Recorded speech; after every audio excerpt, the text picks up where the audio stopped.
Hello and welcome to VNN News. I'm here with today's top story. A heartbreaking update has emerged from Kerr County, Texas, where search efforts following the devastating July 4th floods have led to the recovery of the last missing individual from Camp Mystic, 19-year-old Katherine Ferruzzo. A dedicated summer camp counselor and recent high school graduate was confirmed among the victims of the tragedy that claimed dozens of lives. Rescuers identified Ferruzzo's remains on Friday afternoon after they were found earlier in the day near the former site of the camp. If you appreciate powerful stories with cinematic visuals, don't forget to like, comment, and subscribe to VNN News. Your voice matters and your support helps us bring truth to life. The news brings an end to nearly 3 weeks of uncertainty and anguish for her family and friends, who have been clinging to hope since the disaster struck.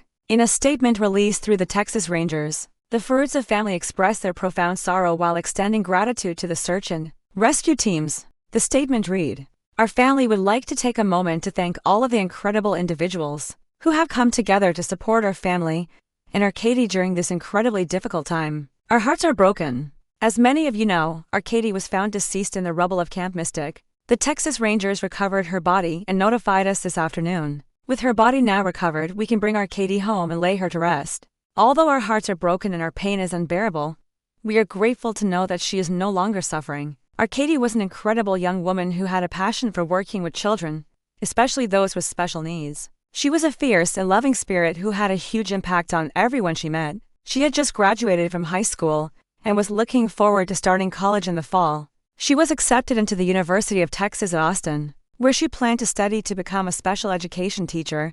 She was also an active member of several organizations that support children with special needs and learning differences. She volunteered at the Miracle League, Gigi's Playhouse, Camp Acorn and Camp Briarwood at Memorial High School. She was a member of the National Honor Society and the Fellowship of Christian Athletes. She participated in FCAS mission trips and was a leader in organizing the first ever Unity Game, an event that allowed special needs students to participate in cheerleading, band and football activities. We know that her passion for working with children with special needs was a calling from God. He had big plans for her, and we know that she was living her purpose in life. As a counselor at Camp Mystic, on July 4th, the Ferruzzos said their goodbyes as they dropped their daughter off for her second summer as a counselor. The joy that Camp Mystic brought to so many people, especially those with special needs, was something that was very near and dear to Katie's heart.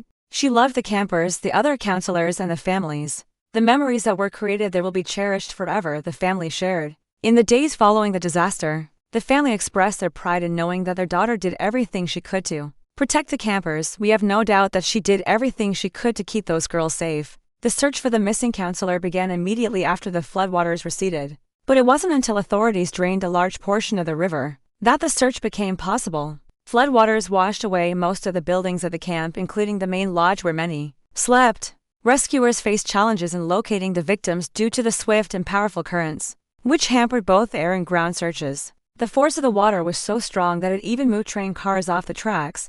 The tragedy at Camp Mystic is considered the deadliest in Texas since Hurricane Harvey in 2017. The death toll includes at least 27 campers and staff members, along with the camp's owner, Dick Eastland, who was also a Baptist minister. The group was swept away while gathered for a Bible study session on the bank of the Guadalupe River, when the raging waters crashed into them, snatching them up and tossing them around like toys. Some victims managed to cling to trees or rocks, but many were thrown into the churning water and disappeared. This is what reporting for VNN News. Stay informed.